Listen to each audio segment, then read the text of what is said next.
This video is brought to you by Nebula. For the past few years, the CCP have been trying and failing to fix China's economic crisis.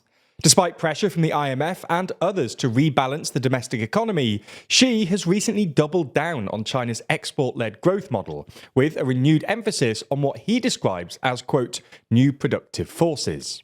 So in this video, we're going to take yet another look at China's economic woes, Xi's new plans to fix them, and why this new plan is causing consternation not just in Washington, but also in the global south. Before we start, if you haven't already, please consider subscribing and ringing the bell to stay in the loop and be notified when we release new videos. So, to understand why China's recovery plan is so controversial, you need to know a bit about what we might call the shape of China's economic crisis. Obviously, economists disagree on this, but as we've argued in previous videos, perhaps the most persuasive analysis is that China's various economic crises, its property crisis, its youth unemployment crisis, its deflationary crisis, are all fundamentally to do with the fact that Chinese households have very little purchasing power, and domestic consumption accounts for a disproportionately small share of its overall GDP. The essential problem here is that Chinese workers aren't paid as much as they should be, given all the stuff that they produce and export, which means that Chinese households can't spend that much money. Now, the important thing to understand here is that not only does this imbalance have a destabilizing effect on the Chinese economy, it also has a destabilizing effect on the global economy. This is because this imbalance implies that China exports more than it imports, i.e. runs a trade surplus. This becomes sort of obvious once you think about it. If Chinese workers are producing and manufacturing lots of stuff but aren't being paid enough to consume this stuff, then it has to be sold elsewhere. China's exports then mostly get sold to open economies who have few restrictions on exports or imports, like the US or the UK, although that's obviously changing at the moment. To be clear, the issue here isn't that China's exporting lots of stuff. That's exactly what you'd expect from a massive economy in a global market. Rather, it's that China is exporting more stuff than it imports, because Chinese households and workers aren't paid enough to buy a corresponding amount of imports. If Chinese workers were paid more and China imported more stuff, China's trade practices would be a less controversial topic in global politics. Take the US-China trade tensions over solar panels, for instance. Some American politicians are worried that the US is becoming too dependent on China for solar panels. But if China's booming solar panel exports were matched by an equivalent demand from Chinese consumers for new imports, then it wouldn't be as much of a problem.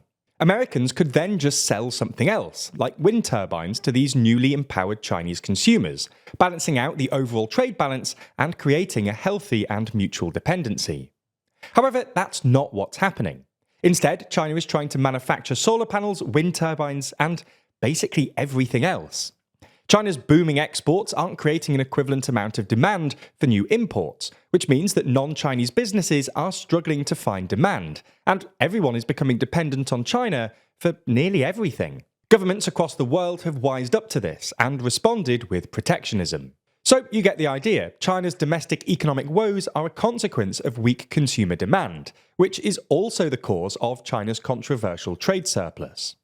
In this context, China had basically two ways of responding to its economic woes.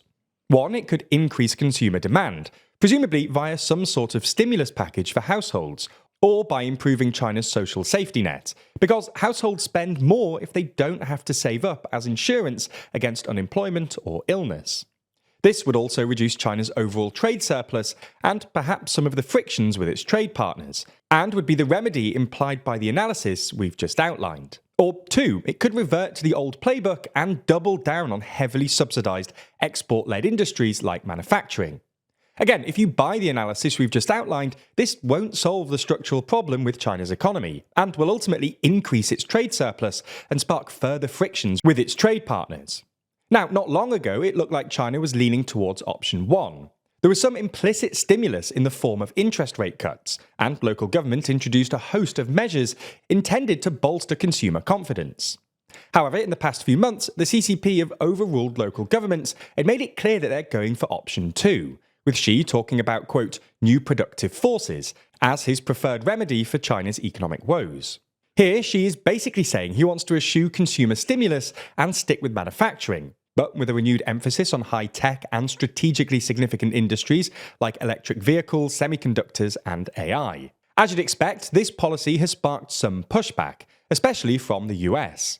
During her recent trip to China, US Trade Secretary Janet Yellen warned about the geopolitical dangers of what she described as China's overcapacity, and urged Beijing to engage in the sort of consumer stimulus we saw in the US during the pandemic. Unsurprisingly, the CCP don't agree with any of this. First, they don't see China's trade surplus as a symptom of unfair trade practices, but rather of the fact that Chinese businesses are more efficient and productive than foreign companies, as evidenced by stuff like their rate of automation. Second, they argue that it's hypocritical for the US and others to push back against China's focus on manufacturing and the measures it takes to support its industry, when the US is currently engaged in its own form of industry-targeted protectionism via the Inflation Reduction Act. And third, China argues that their massive industrial policy is necessary for the green transition, especially given how little progress other developed countries like the US have made on green industries. In this light, the CCP argues that, quote, overcapacity in respect to green industries is clearly a good thing, given the world needs many solar panels and wind turbines as it can get.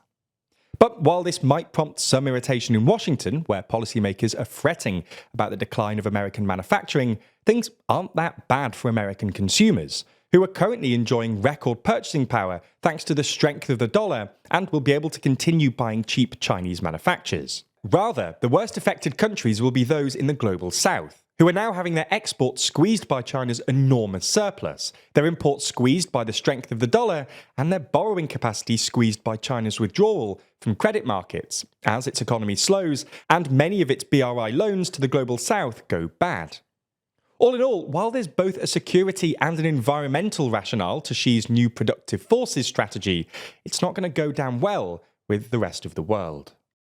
That's not the end of this story either. So if you want to dive deeper into this and other stories, we have an exciting announcement. That's because it was revealed, in Variety no less, that we're building a new product with our partners at Nebula, called Nebula News. Let me explain this exciting announcement. In an increasingly polarised and confusing world, it's hard to find news that matters and that you can trust. So every day, the TLDR team curates a selection of videos that matter most in the world right now, handpicking a feed of content which should keep you up to date with everything you need. That means no more overwhelming feeds of news coverage, and instead just the stories that matter most. Videos produced by the brilliant creators on Nebula and curated by the TLDR team. It's truly the easiest way for you to keep on top of the news that matters to impress at your next wedding, dinner party, or whatever your life entails. It's not just curated news content brought to you directly by us. Nebula also features exclusive original content.